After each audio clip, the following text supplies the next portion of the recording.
Not yet. Grab a bottle of water. So yeah, if you'll just confirm that we have that we're up.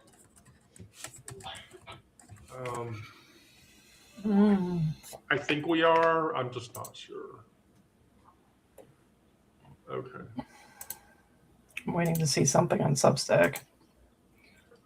Or well, yeah, I've got the link. We've already got 4 people. It's not even showing up for me. Let me check the other places. YouTube's live. Restream's live. Or not Restream. Stream Place. Okay, cool.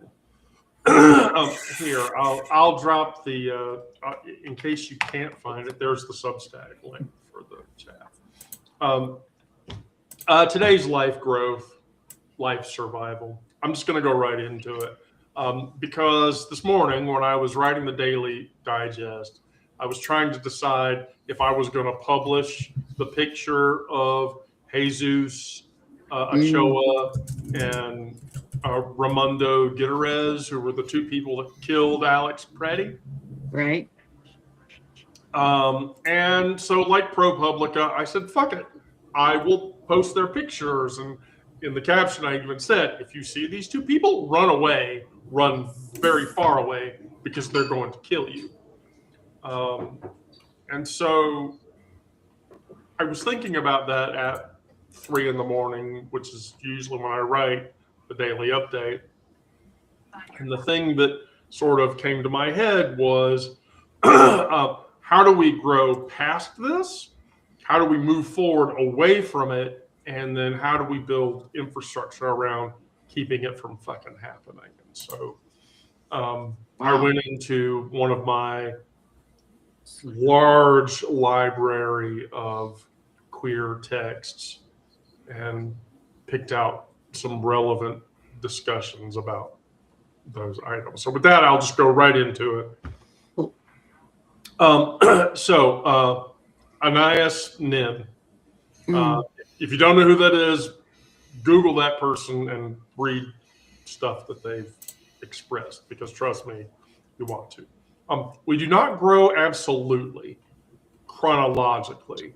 We grow sometimes in one dimension and then not in another, or unevenly. We grow partially because we are relative. So the takeaway from this is growth isn't linear. Right. And neither is survival. It really isn't. Some days you're advocating for one person, other days you're advocating for a group of people in City Hall. Some days, and I've done this, you're crying in your fucking car before you go to work. Some days you're doing both in the same hour. That's what it means to live through the kind of historical pressure that we're all living through right now. And we expand where we can, we contract where we have to. We're not going to contract back into the closet. We're not to contract back into a container that they want us to live in. I hate that. And we're never going to fucking apologize for the shape that we take up. I'm not going to do that. None of you are going to do that. I don't believe that. And by doing that, that's the thing that keeps us living.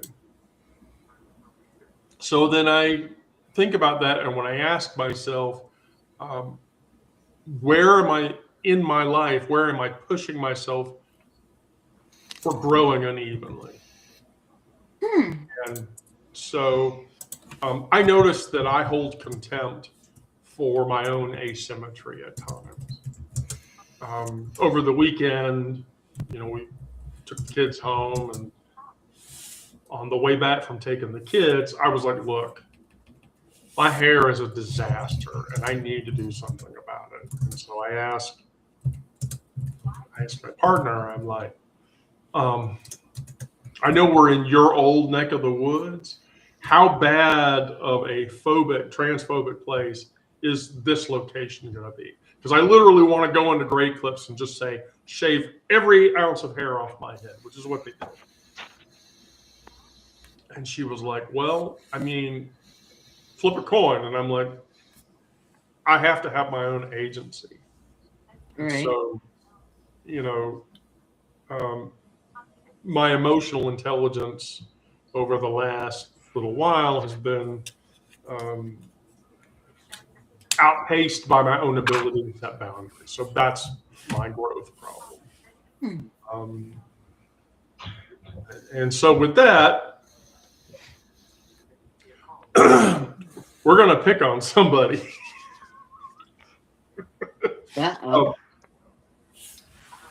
So the question, I can pose the first question to you, or you can take a shot at the second question.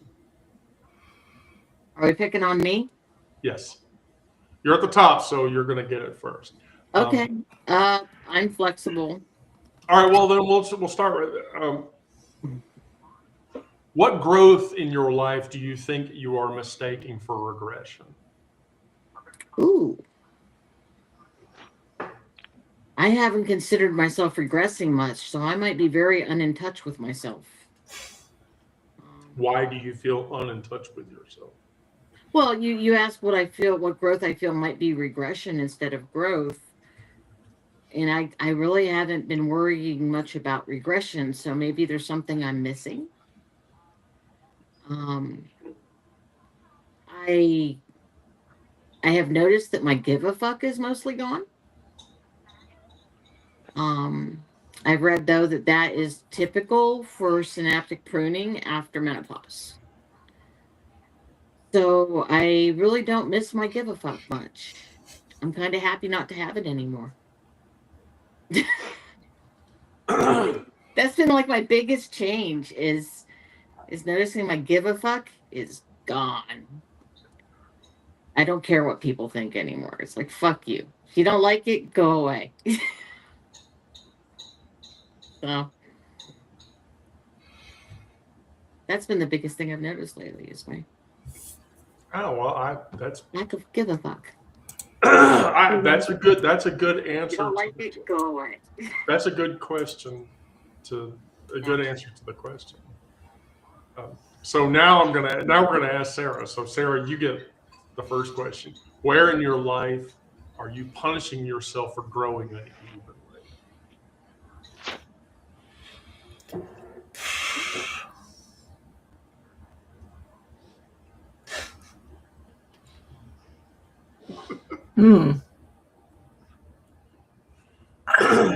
That's the sign of you know exactly what it is. That's the thing. I don't, because like if I'm punishing myself, I am not actively aware that that's specifically what I'm doing. Why not? Because nothing that I'm thinking of strikes me as me punishing myself.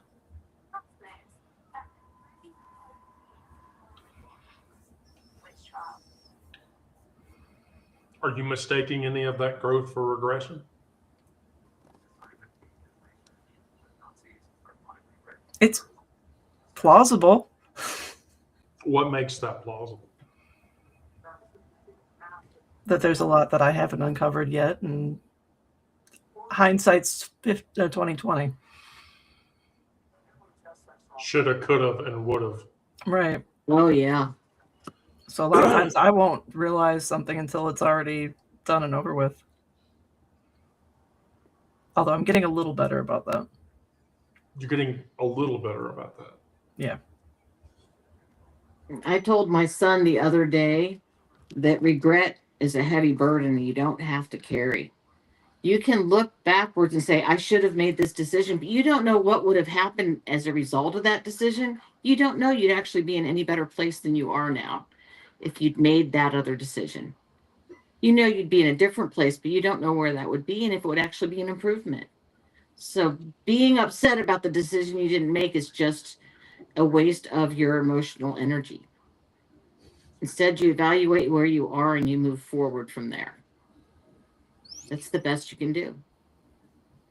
I hilariously tell myself that I have no regrets.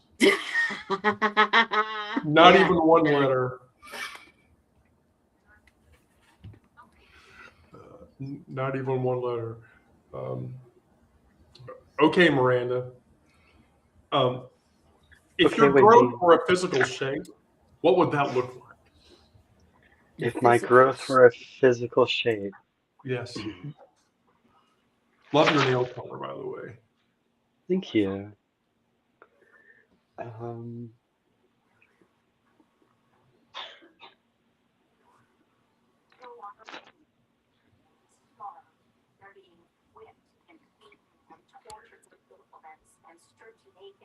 If you say amorphous blob, I'm gonna call bullshit. oh no, I was going to tell you an alpine lake. An alpine lake. That's even Yeah. pretty. Oh, okay. That's actually kind of why. Why? Because uh, the shape of my growth, like on top, um, and like what's visible to people would be, um, depending on the time of the year, the water, the ice, and it's pristine and it's surrounded by beauty. Um, but the shape underneath is um, it's water, so it's not bound by any sort of actual shape, um, and so that means that it can um, grow in unexpected ways, hopefully. I would like to think maybe that euphemism describes scaling horizontally versus vertically. From a psychological perspective, moving outwardly horizontally is a much more comfortable place to be in. Mm. Um, and so you raised this point, and so now I have to comment on it. And so I knew a sister, a trans sister, who did everything in 18 months.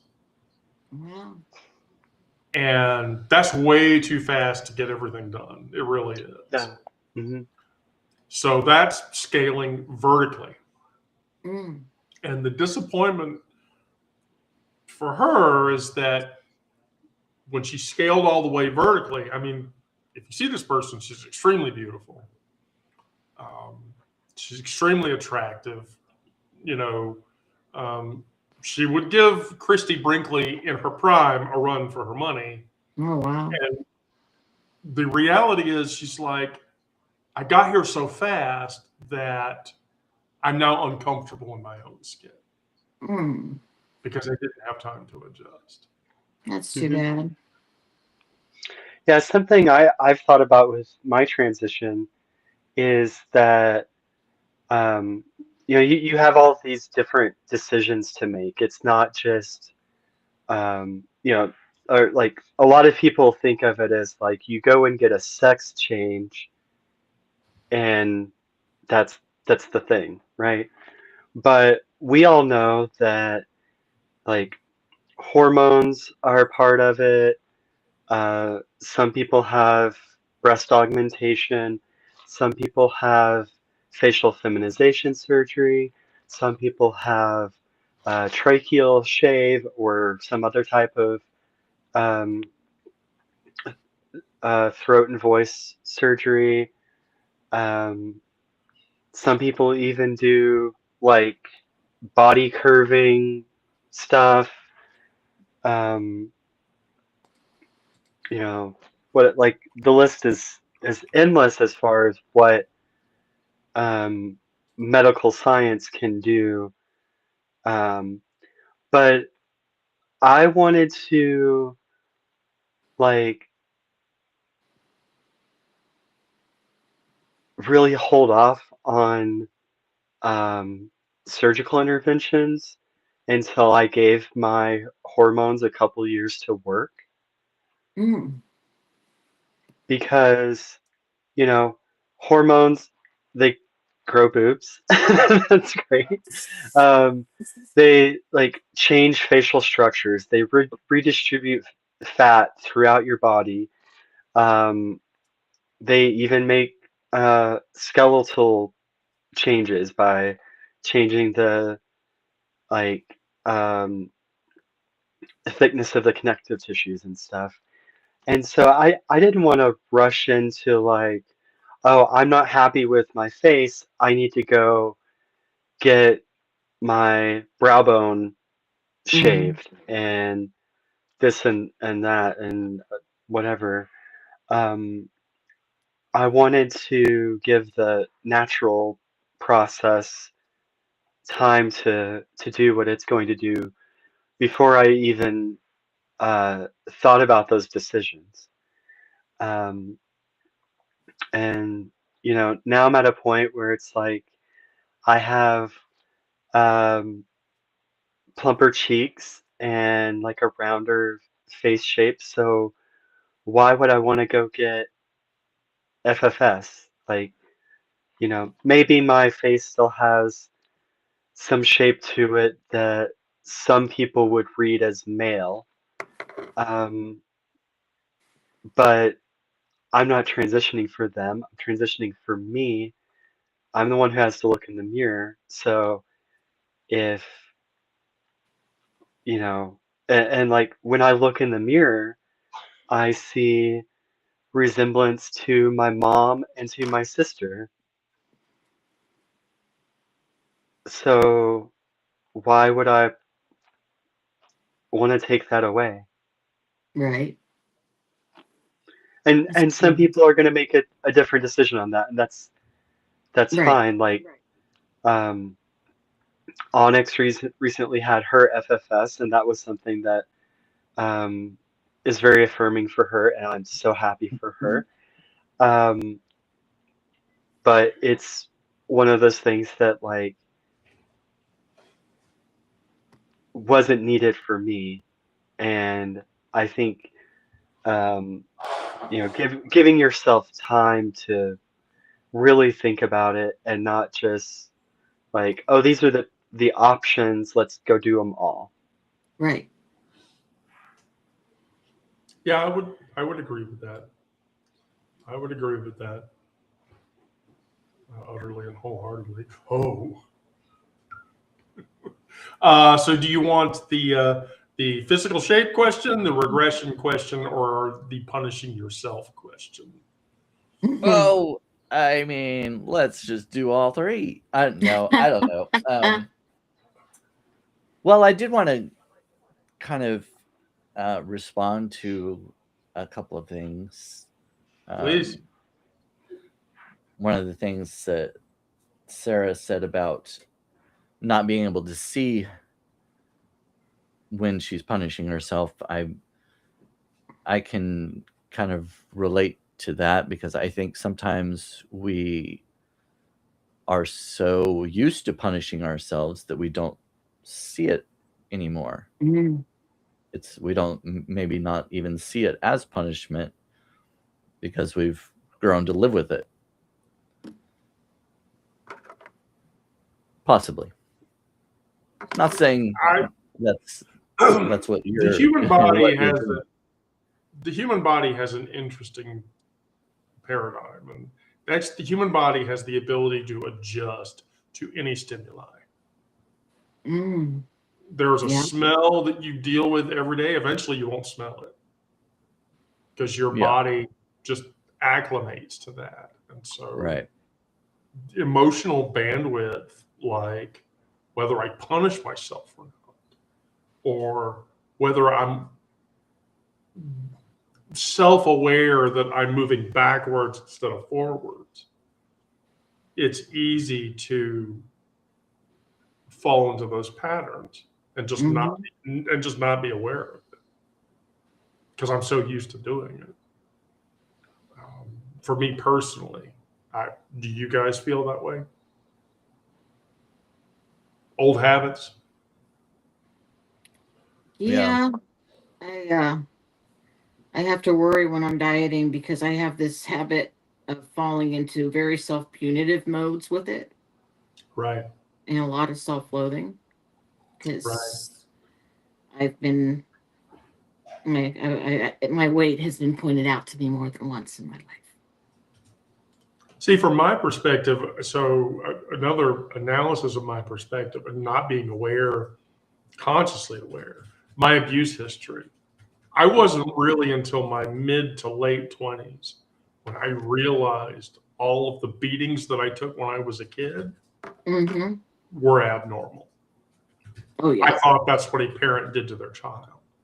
Yeah, I understand that one. And so that's a very difficult emotion to reconcile when you fall into that pattern.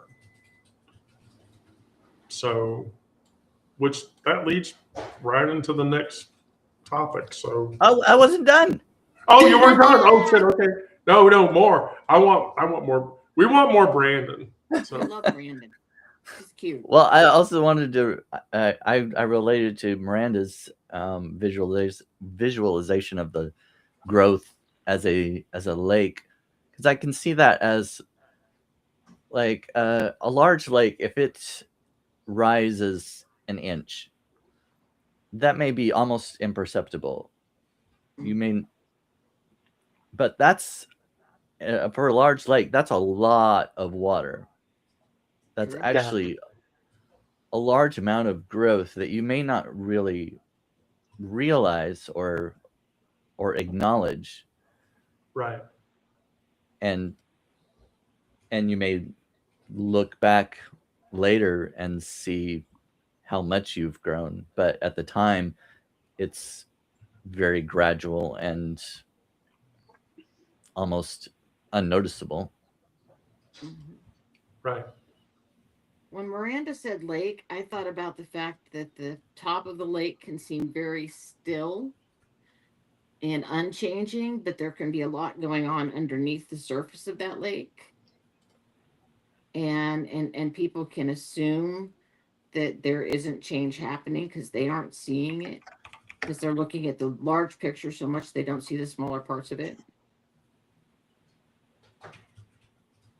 I thought it was a very poetic way to describe yourself being.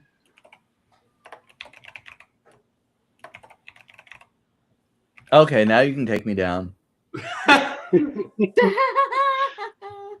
gonna take you down. Ooh. I would never do that. Of course, I would also be the worm. I would also be the person to suggest the reverse, but that's a different story. So that leads into the second topic, moving forward. And so I say this with certainty. Life is not measured by the number of breaths that we take, but by the moments that take our breath away. Maya Angelou. I love quoting Maya Angelou because the paradigms between civil rights and queer rights and trans rights are all so blended together that the things that people were saying 40 years ago become true now for ourselves in this own condition. And so what I'd say to that is forward motion doesn't require perfection. Today, I might pull an Eileen and call my senator and go, "Don't vote for that shit." But on the other side, I might just get through whatever it is that I'm working on without completely breaking. And there are days where I've gone halfway through my workday and fallen completely apart, and I can't deal with it. But the fact of the matter is that's still forward movement. Right. And it's hard work. Mm-hmm. It's really long and it's hard. From a trans perspective, as much as from a gay perspective, as much as from any life iteratively changing event that a person goes through.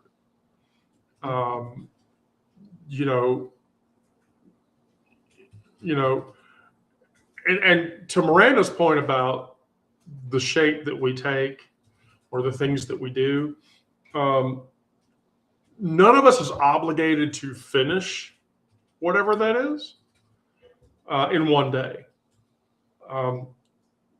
But here's the important fact, and I want everybody to understand this. You're not obligated to finish it in a day, but you're not free to abandon it. And that's hard. Right. You pick it, you do it, you rest. That's the instruction manual for all of this shit. Whenever anyone asks me, Wendy, what do I do? How do I become a trans? How do I fill the mold of a trans woman? I just look at them and say, whatever the fuck it is that you feel is what you need. That's how you do it. There's no wrong way to be a trans person. Now, there are these conservative fuckheads that think that we all have to look like Barbie and we have to not associate in groups and all this other bullshit. But I often ask myself, what is the smallest possible thing that I can use to move forward that I can manage today? And so to that point, I say, strip it down to bone, not be a better activist or not make a phone call or, maybe it's an open tab or something that I'm supposed to read. Maybe I'm supposed to write one sentence or I'm supposed to do extra chores around the house. That's still forward movement. I mean, look at glaciers. A glacier's progress is measured, I shit you not, in millimeters because they move forward over hundreds of thousands of millions of years. So, fine. That's all. I'm only going to move forward this much today. I might move forward this much a week from now. But I have to be as happy about that movement as I am about I moved this far today, and that was it. Because that was all I could do. And here's the thing. Those people, dickhead Trump and the government and all the people against us, they're counting on our exhaustion.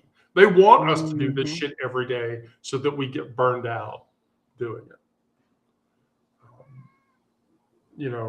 And I would rather spite those fuckwads with my stubborn microscopic movement than I would my leaps and bounds movement. So that's my answer to my own question. So don't give up.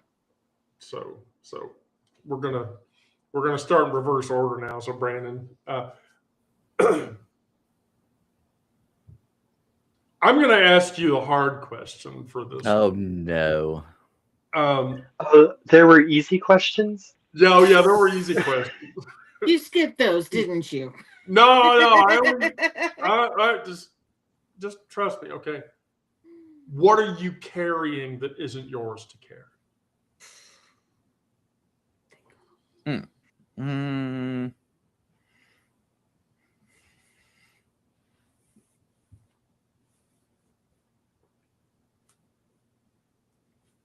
Well, I mean, it depends on the day. This morning, I really didn't even want to get out of bed. I didn't feel like doing anything. I didn't want to work on any projects or write anything or whatever. And there are some days that I can't carry anything from anyone else, belonging to anyone else, because I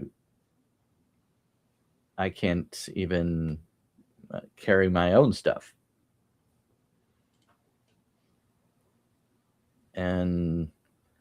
But there are some days that I do carry other people's problems, and I kind of enjoy that. I would rather focus on someone else's problems and help other people with theirs rather than my own, because in some ways it makes me feel better if I can help someone else, if I can build someone else up in some way. That does help build me up as well. But if I take on too much of their problems, that will do the opposite. It will affect me too much. If I take too much, take in too much of the news right now, and watch too many live streams about what's going on in Minneapolis or other places, it's too much. I get bogged down, overwhelmed by that. And I can't do a whole lot about it right now, you know? I don't feel like I can. And so I have to moderate what I take in, what I take on, whose problems I take on, and how much of them I take on. Mm-hmm. I think those are completely normal. I think those are completely normal situations. I'm very much the same way. I have a very maternal instinct.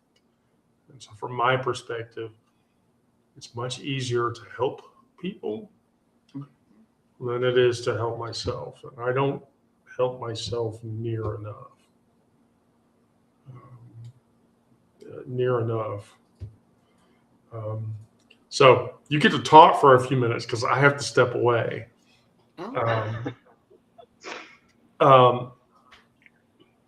And so you get the hard question, Miranda. Well, I may give the hard question to Lisa too, but we'll just say that. So Sarah, if I'm not back, then you move Lisa up after Miranda, and you get to ask the question I'm going to ask Miranda right now. And the question is, where is forward actually located for you right now in this very moment? And I'll be right back. Where is forward located?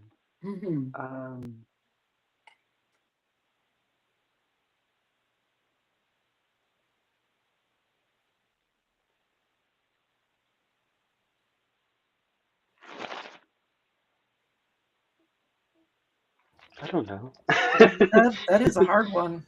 Like that. Yeah. Thinking. I'm glad I didn't get it first. Let's see. So yesterday on Threads, I posted a long multi-part thread about how in ex-evangelical circles, so ex-evangelicals, there are a lot of people who talk about religious trauma in the past tense. So it's like, whenever I was in the evangelical machine, these things happened to me. And then I got out, and now I can address those things that happened in the past. And I don't think that anyone who like puts it in those past tense terms is saying that they don't still experience religious trauma, because we see what evangelical Christians are doing to all of society. Mm-hmm. But whenever, if you are a cis het white person who has left the church, a lot of your trauma is going to be past tense. Mm-hmm. And so I wrote about how, because I'm a trans woman, the church continues to traumatize me. So, they lie about queer people all the time.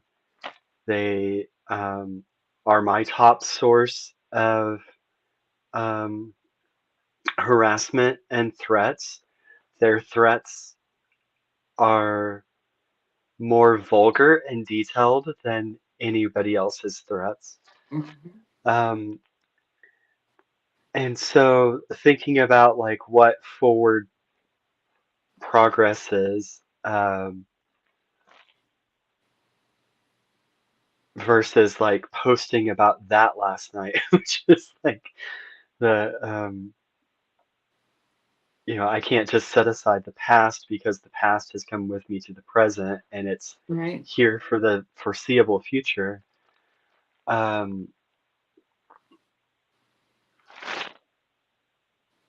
don't know. Like there's a lot of tension there in like trying to figure out what forward means for me.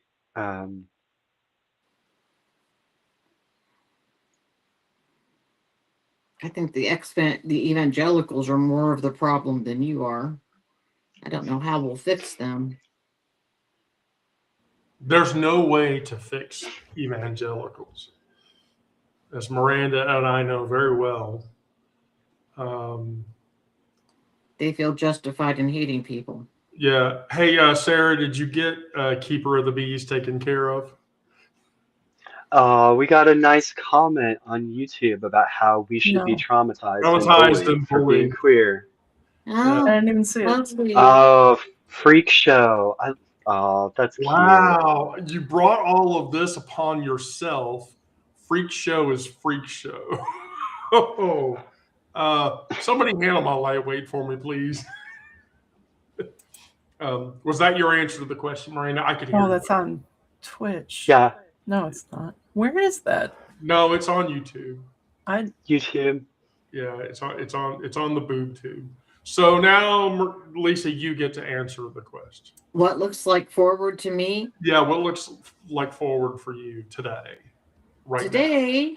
It is roommate out of the house and son in, and working with son on how to say no to himself better about some things.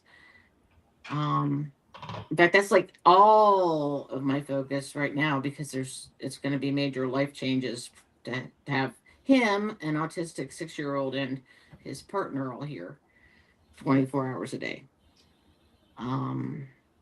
Forward is getting to the point where we have this all ironed out and aren't going to kill each other over any of it. That's kind of my goals. The way the system is right now, it's so hard for young people to get started, and you end up marrying your mother. She's probably a closer match than the first wife was. She's got physical health issues, and so life is too expensive for them. And so I'm taking care of that now. On the interpersonal relationship thing, I've kind of decided I'm just not going to get too crazy either direction and wait and see what happens. In the meantime, every time I get a chance, I'm arguing with people who want to be jerks about whether or not I have a lifestyle choice versus wired that way. Would you rather be married to a woman who absolutely does not find you attractive and just does whatever it takes to get you to leave her alone? Because that's what you're insisting on if you shove every lesbian back in the closet and insist they only marry men. Do you want to be one of those men? So I should point this out. I dropped this in the daily in the Daily Post for today. I read today's post. And the UCLA theatrical school has preserved a bunch of old theatrical fiction and nonfiction works. cool. One of those is the 5 minutes short called Lesbians from 1986. Oh, nice. And that video is hugely transformative if you watch it, because Okay. literally it's one of there's 3 lesbians and they're talking about the lesbian dynamic, and the one girl says, well, I've had relationships with men that I was not attracted to because I'm not attracted to men. I'm attracted to women. Right. And so, and we're gonna pick on the other one. We're gonna pick on the other one while we do this.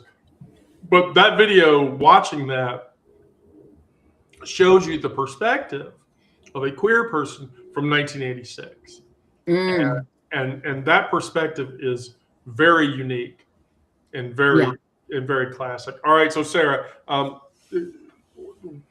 what are you carrying, or what does forward look like for you today?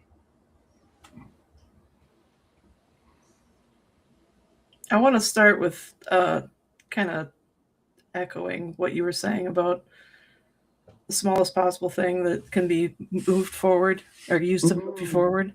There was something I came across a while back that says that anything worth doing is worth doing poorly,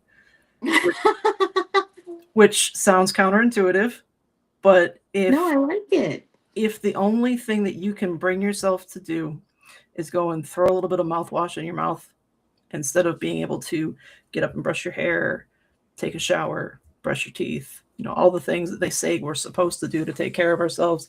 If that is the only thing you can get up and do it. Right. That is what you were able to do to get through the day, to get your day started, whatever. And give yourself the grace to do that. If that's all you can handle. Right. Learning to be gracious with yourself is about the hardest lesson there is. Yes. You can beat yourself up all day. And so over the weekend, there was a lot of things that I did, but I know better than to think that I can handle doing that level of anything all the time.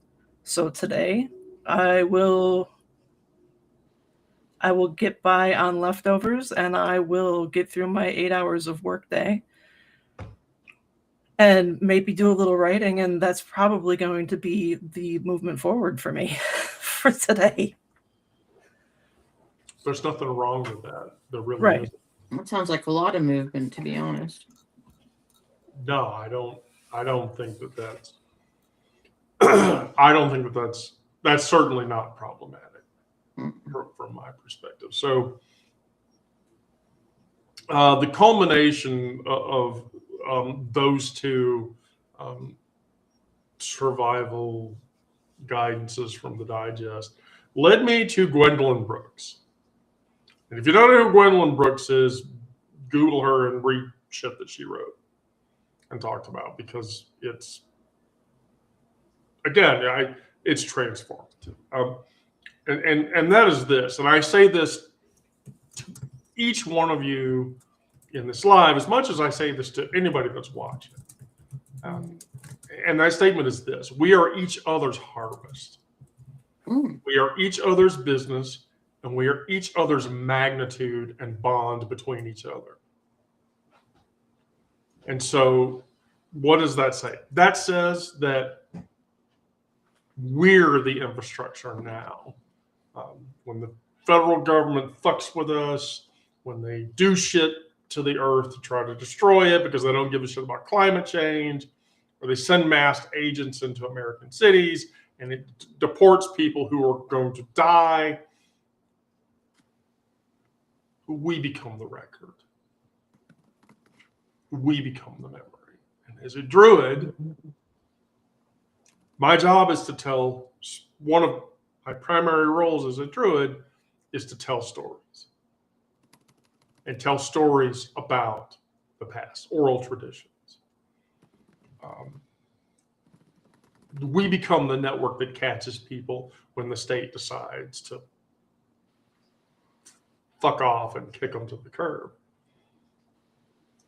And it sounds very druidic-like in nature, but those are roots that you water. Mm-hmm. Call someone that you haven't called in a long time. Right. You know, there's somebody who's tired in your life, check in with them and ask them if they're okay. We don't need permission to love each other, you know, fiercely in public, any more than we need permission to defend each other. We just need the nerve. And so with that, I say, go and do that thing. And so go and take care of each other. So I will cop to reaching out to someone that I hadn't reached out to in a long time. And that actually happened yesterday. And so the story behind it is this. And so I'm going to share this story.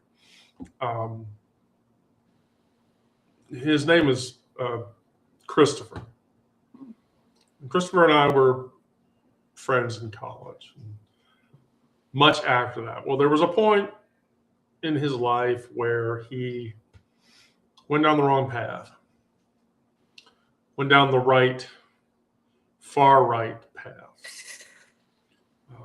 And this is a person who basically had gone so far right down that path that when Halloween comes around, they put the candy out on their front porch with a little note that says, "Don't ring the bell, because what you're doing is demonic." And so I sent him a text message, because the last time that I talked to him, which was a year ago, gosh, no, 2 years ago now, almost. You know, it was one of these things. He was not completely aware that I was trans, because it had been a long time since it had been 2 years before that we had talked. And so I was just barely into my transition at that point. And so, but I called him up and I said, you know, your birthday's coming around and I have missed your birthday for the last 2 years. And so, you know, I'd like to see you so that I can do that thing. And so I went to the Total Wine store and I bought the $96 bottle of Macallan's on the 16. And I put it in a bag because his birthday was like, it was either a week had gone past or it was a week before, but either way. And so I had Kira, you know, drive me up there. Went to the door, knocked on the door. He came out and he looked me in the face, literally looked me in the face and said, "Can I help you?" And I went, "You don't recognize me?" And he said, "No." "Do we know each other?" Person, whatever you are. I don't know what you are. I can't tell. And so I had to dead name myself. So I'll dead name myself for this purpose. So I said, "It's me. It's Bill." And he was like, "Oh God." And so he didn't really say anything more after that. You could kind of tell he wanted to, but here's the thing with Chris, is that Chris is an epileptic. And he drove a car for years and years and years until finally he caused an accident that, one, got him arrested and spent 2 months in jail, and two, permanently revoked his license. So the only way he gets around is Uber, other people's charity, and his bike, and that's it. And on top of that, he's a failure to launch. He never started a career. He never did, he worked like menial jobs, worked in a gas station for a while, that kind of thing. And so, I sat down and, I was like, how are you doing? And he's like, well, and it was a real awkward conversation that sort of like lasted for 15 or 20 minutes. And then I had all I was going to take of him looking at me and staring and all this other shit. And so we got up and left, and we got in the car, and she was like, did you think that went okay? And I'm like, that went about as well as it could have gone. Yeah. And so, yeah, so even in that scenario where I knew that I was going to, by the way, this person suffers from, and Miranda, if you don't know about this, I am now going to educate you about this, suffers from Jordanian syndrome. Do you know what Jordanian syndrome is? Nope. This is a psychological disorder wherein people, specifically a specific faithful type of person, goes and gets baptized in the Jordan River, and they have a religious experience that fucks them in the head. And they go into a literal psychosis. It's a special edition of religious psychosis. I love that. Yes. Yes. Yeah. When that happens, and it happens, like it is weird. Like they'll go and get baptized in the Jordan River where Jesus was baptized. They will come out and act completely crazy and go off the deep end. Wow. Over getting into some water and then getting out. Do they drug them ahead of time? Nope. Well, when you spend that many $1,000s to go get baptized again, you probably want to have a very special experience doing it. And if you're a little bit easily suggestible, then it's crazy making. Yeah. Because otherwise, why spend that kind of money just to go take a dip in a foreign river? Right.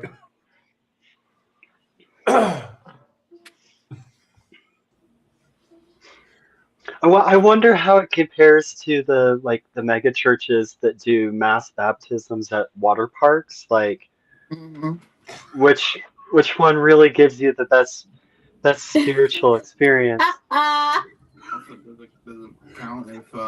You've been watching too many of the Righteous Gemstones. I know too many of those churches and people in them. So I'm just going to tell you, by the way, if you're a church person, if you've ever been a church person, you should totally watch the HBO series, The Righteous Gemstones. There's so much religious triggering in there that you will laugh at, and it will maybe help you heal your trauma. All right. So Sarah, the question is this: what part of collective memory are you uniquely positioned to hold?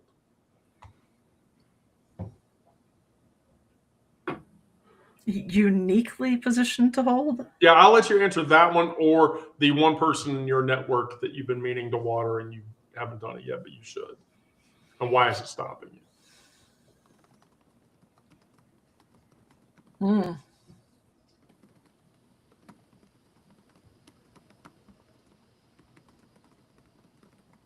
I don't know that I have an answer for the first one.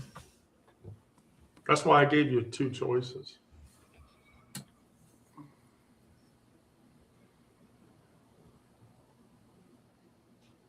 And there's a lot of people that I've lost track of over the years that I don't think I could narrow that down to one. Okay. 2, 3. I'm listening. And what would stop you? I mean, there's somebody I haven't talked to in probably close to 20 years. But that, while I know that that person is having problems and maybe could benefit from some help, but there was a lot of bad blood there that is preventing me from even trying to find a way to reach out to them. There's too much bad blood. Yeah. How much is too much?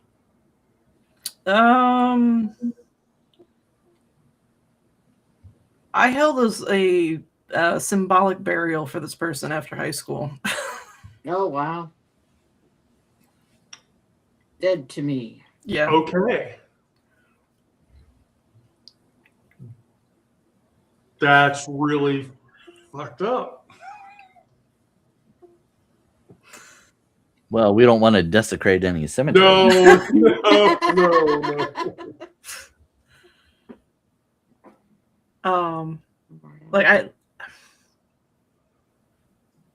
So I'm on the fence about whether that person should even be included or not. That's clearly, I mean, 20 years. Here's the thing. Let me ask. 20 years. Do you still hold that grudge? And if you do, why are you holding on to it? It's not so much about holding a grudge because the things that led to further that are a moot point now. And it's more about the fact that the person's just was very toxic at the time, and I don't want to find out if they still are or not. Like, I know having 2 kids and going through deployment and having to be discharged because of an injury, and then now probably being diagnosed with something terminal can do a lot to change a person. Oh, yeah. And then also losing our mutual best friend. But again, I don't know that I want to reach out and find out if anything's actually changed. I completely understand.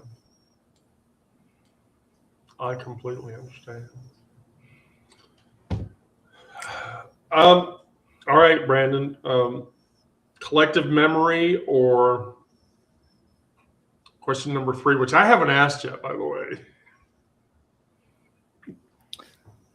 Well, give me the choice. I don't know what the collective. I don't know. Okay, so what part of collective memory are you uniquely positioned to hold, or where are you already infrastructure and are refusing to see it? Where are you already in a mode to support people and you're completely unaware of it? Well, I guess if I'm unaware of it, I can't tell you. He's unaware of it. I need to do more, but I actually already do probably a lot more than I'm conscious of. Oh. Yeah. Because I actually, from your perspective, I already know the answer to that question.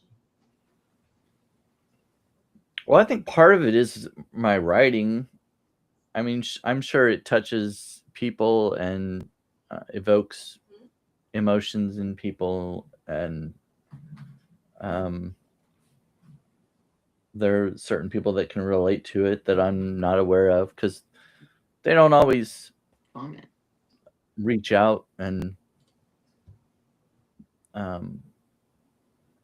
say it. I've had, I don't know, 25 readers of the publication tell me that they were moved by your writing in a queer sense of mind. Because I get you and Miranda are the 2 people whose writing works I get most asked for by other people in the readership. There are more readers that ask for Miranda and your writings than anyone else's. And so, and I've had people say that to me, and then like a week later, I get a Substack DM or an email or whatever. I went halfway through their library, and I'm a changed individual because of it. And I said, good. So there are certainly people who are affected by the things that you do, whether you may be aware of it or not. And the part of the collective memory that I'm uniquely positioned to hold is the fact that I know this, and I am not making it a memory, but I'm actually telling you.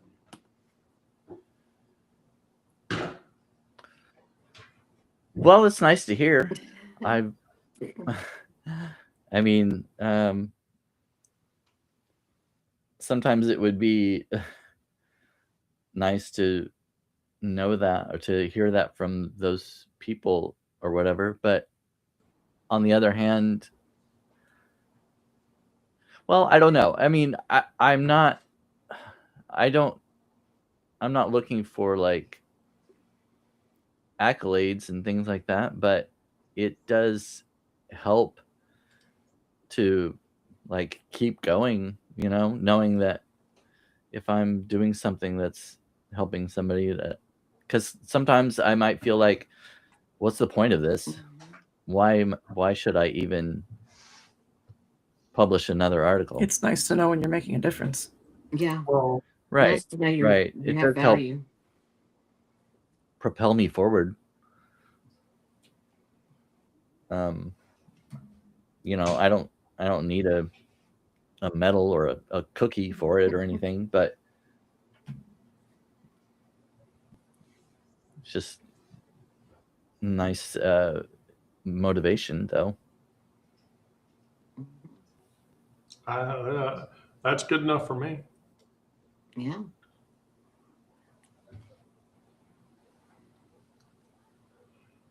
Collective memory, refusal, or the person in your network that you're not feeding that you should.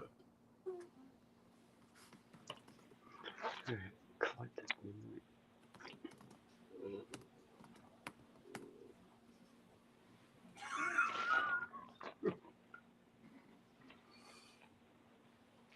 I don't know. I had good answers to earlier questions, and I think that's all I had. Run out of answers. There's nobody that you haven't talked to in years that you feel like you should. Well,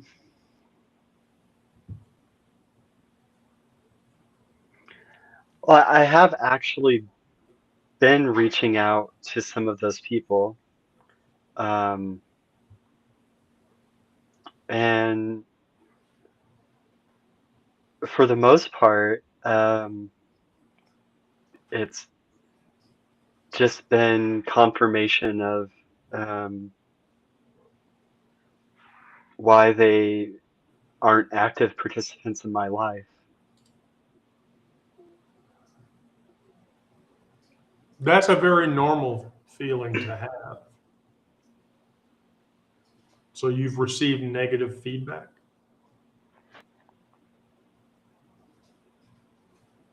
Well, as Sarah has indicated, that's a fear about reconnecting, and that is a trauma that you have to deal with as a result of that experience. It certainly doesn't make it very easy. Oh no, not easy, not fun. Yeah, that does not make for it does not make for a pleasant experience. And I realize that's hard. So I'll give you a break this time, Miranda. I'll give you a break this time, Miranda. Like permission. So, all right, there you go, Lisa. Person in your network, collective memory, or doing something and you actually refuse to see it. Collective memory. Could we further? I mean, is that the memory for everybody that I hold out of my own experience? Or Yes, exactly. Yes, that is exactly what that is. Wow. I never thought about these questions much, obviously. I think when it comes to the people in my past to reach out to,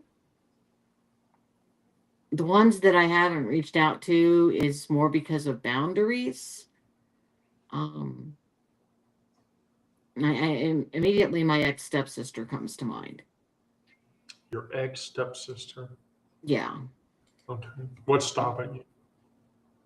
Well, she used to beg me to unalive myself. And I realized in adulthood that she never reacts to me. It's always me reaching out to her. So I've kind of given up on it because I Right. figure she doesn't deserve to take up space in my head. And I don't need to worry about how much she hates me anymore. She doesn't live in this state. I haven't seen her in years. I'm just going to pretend she doesn't exist. Um, I don't have any hope to have that resolved in a good way. Um, you know, so that's about the only person in my past that maybe reconciliation would be something people would prescribe because they're family. But you know, there's some family that are more dangerous to you than strangers on the street. Um, as far as Yeah. collective memory, I'm trying to remember everything that's going on, trying to store it, trying to make sure my kids remember because we've got a lot to clean up once this is over, once we get past Trump. It's not going to be an easy fix.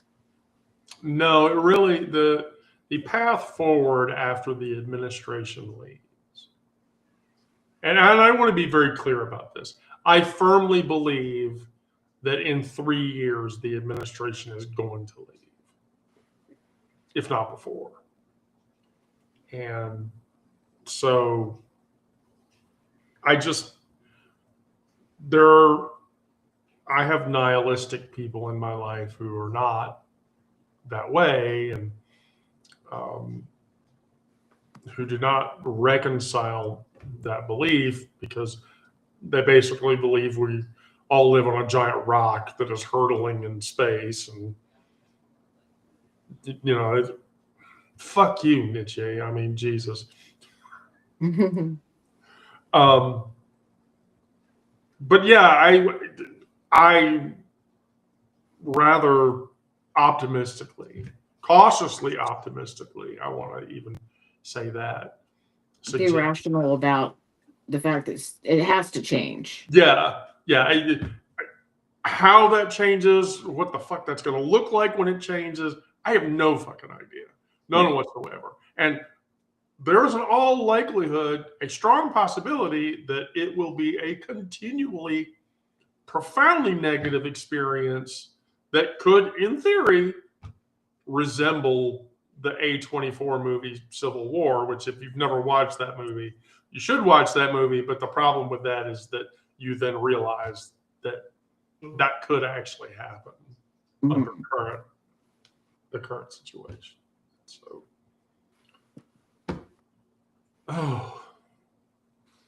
well, that's actually a very good answer to the question, Lisa. Thank you. Now we're going to pick on Brandon again. So, you want to talk about my weird, freaky cookie kitchen-y shit for the day? Yeah. What is it? So this is the 5-ingredient. You have nothing in the house but staples. Feed yourself scenario. And I've actually used this before. Haven't done it in a while, but so I want your opinion about this. Is it the beans again? Canned white beans, olive oil, garlic, lemon, salt, pepper, and you mash up half of it and you leave the other half of it soupy, and then you dip toast in it that's got butter on it, and there you go. Yum. A little lightweight garlic and lemon, that makes up for it, right? Does it? Does it really? Why doesn't it? That's a lot of beans. Yeah. Kind of like a twist on a refried bean in a way, I guess, with the mashing it up and everything. Well, yeah, the White whole purpose is beans. to like have slightly the. Although I will say that I posted this in our discussion secure signal discussion channel the other day. She made brilliantly tasting cuppy meatloaf. So meatloaf that was cooked in a muffin tin. Oh. And it was. I like meatloaf. Oh my God! It was this fabulously tasting whiskey-based barbecue sauce that was over the top of it, and then served with roasted asparagus, like Ooh. olive oil roasted asparagus. But her meatloaf recipe is literally not the stock meatloaf recipe. And so now I want to watch her cook it so that I can cook it, because she literally got done with it in like all of 30 minutes. All of 30 minutes. I'll take that over the beans. So the beans, all right. So then then the growing thing, which means Sarah's going to have comments. So correct me if I'm wrong, Sarah, but February is planning for your garden month. Mm-hmm. Like you're planning everything's going to go in the garden in February. That's Your right, tomato right? seeds and stuff. If I was planning a garden for this year, yes. I probably would have started last month, but yeah. I'd probably be starting my seeds either this month or next month. So then I found this fact: a 1 5-gallon bucket of cherry tomatoes will produce more seeds than you can eat from June to the following frost. Are you talking about like an actual 5-gallon bucket full, or a 5-gallon bucket that you use to grow one plant? No, if I would like a 5-gallon bucket where you grow multiple plants. I mean, you could, in theory, plant every single seed from those tomatoes. Right. And that would result in a lot of plants. Yeah. Yes. Well, They start choking each other out if there were too many of them. Yeah. Oh, and then blood oranges. Go buy blood oranges, because blood oranges are a winter thing. Which my suggestion. I love blood oranges. Okay, so here's the thing. Do you like arugula? Yeah. See, I can't eat it. Arugula is the most nasty. Arugula is the most nasty green ever. I do not understand how people can eat it. I'm not a fan of iceberg Worse than lettuce. kale? honestly. I usually use a fork. That's how I do it. Use a. Use it for kale? In place of kale, you mean? Oh no, I take kale over arugula any day of the week. Wilted kale in a flat pan with a little bit of bacon and just a hint of olive oil. Holy shit! Oh fuck yeah! Or you can make kale chips with olive oil and salt and put it in the oven. Yeah, but kale chips taste nasty. I mean, I'd rather eat kelp or seaweed yields over eating kale chips. I don't understand. So you like those? I mean, you can eat those? I have not tried kale chips. I've had seaweed stuff though, so I figured if I'll eat I've seaweed, had kale chips. I mean, I'd rather, I don't know, eat plain rice cakes. I like Chinese dried olives too. Chinese dried olives? That's a thing? Yep. Oh, I haven't tried those. I haven't either. They're kind of salty and a little sweet. My friend used to bring them along for road trips. Sorry, Brandon. I know you don't like olives. Because I don't like olives. She's Chinese. That's why I got introduced to them. Well, see, Brandon, you're not alone. Kira can't stand olives. She is extremely olive averse. And while I'm not a huge fan of green olives, I think black olives are tasty. Neither one. Nope. Yep. I like So, both but here's the green and question. black. But you What? can eat. But you have no problem consuming olive oil. Olive oil? Yeah, that's fine. Completely different. Yeah. There's a completely different taste profile there. So I get that. So yeah. So Chinese dried olives are a white olive and part of East Asian delicacy. Yeah. They're pretty Which tasty. I did not realize.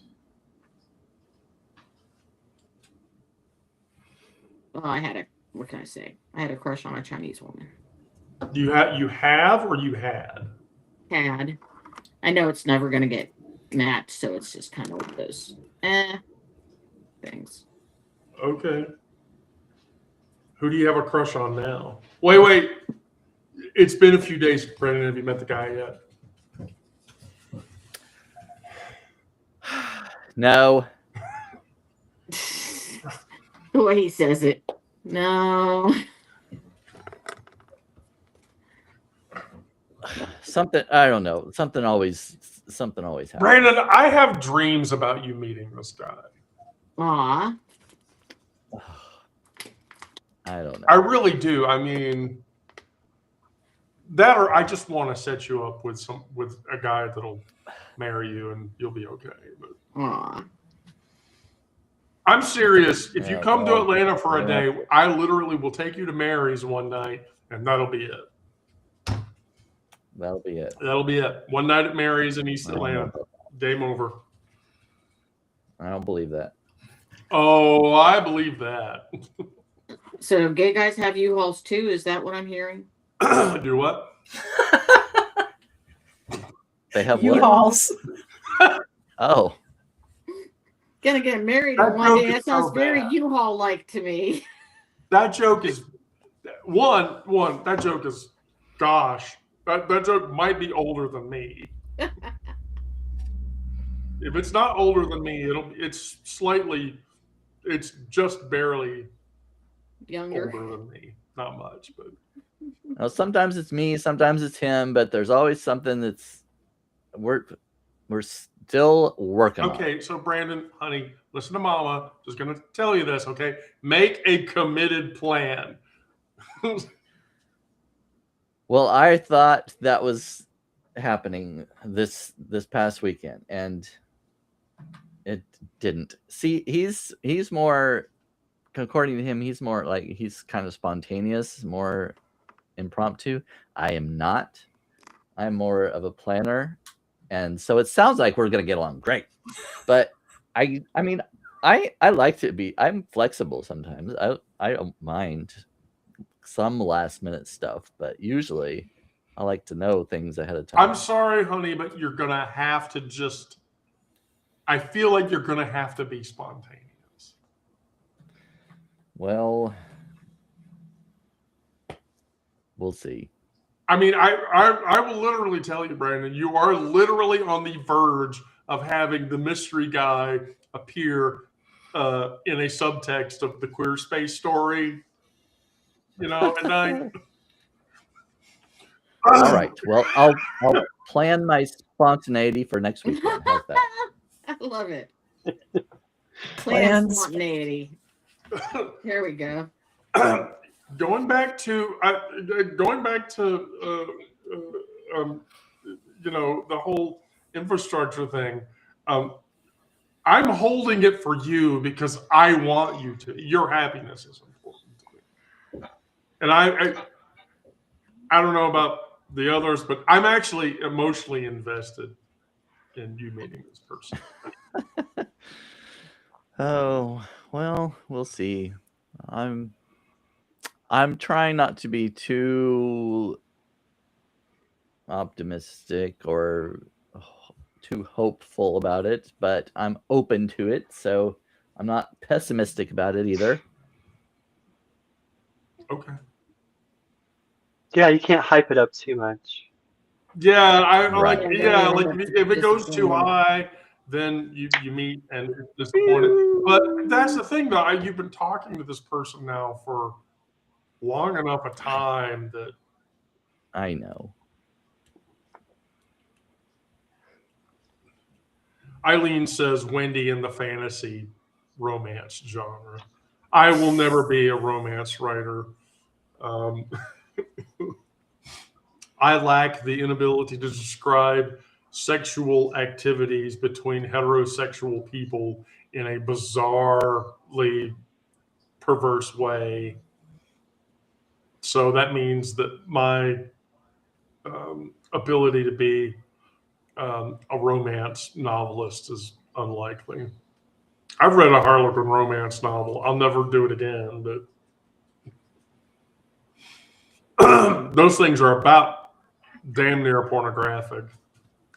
I've read I'll say this: I've read Penthouse letters that are less pornographic than a Harlequin romance novel. That's so amazing because when my grandmother used to buy them when I was a little girl, they didn't even take a bra off in those things. I mean, there was no sex. My grandmother wouldn't have read them if there was because she was, one of those. But there were back then Harlequin romances were tame. Oh, I can't imagine. I can't imagine. They didn't even insinuate there was sex until they got married, and it was always the prince or the duke or some other crazy rich guy rescuing some poor girl from a backward life, and just Well, you know, Fabio wrote one, right? Really? Yeah. Oh dear. Because he was on the front cover of virtually every Harlequin romance novel. Yeah. And so he. With that gorgeous hair. Give me just a second.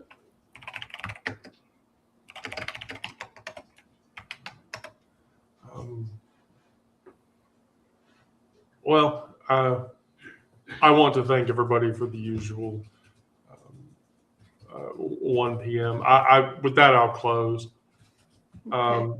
Where I tell all of you, by the way, your lopsided growth is sacred, even holy. Not in that way, but every movement forward, no matter how diminutive or minute, is revolution. And your single existence in life is masonry and a wall. And so that means that none of you, myself included, are the root cracking the concrete. We're breaking the concrete. We're not a general annoyance, and we're not a distraction. And so, we end up being the archive they can't control, alt, delete away. Mm-hmm. And so now, with that, I have to say, as much to myself as everyone else watching the show, go be asymmetrical and stubborn and still here and an irritation. Do it safely. Do it not in front of people that are going to take your life, because that shouldn't happen. But be stubborn and be present. And hopefully that'll be enough and we'll all get through it. I know I'm trying. Yeah. So, all right. Well, Thursday if I can, Friday if not, 1 o'clock. Okay. Okay. Yeah. Brandon, Lisa, Miranda, Sarah, thank you all very much.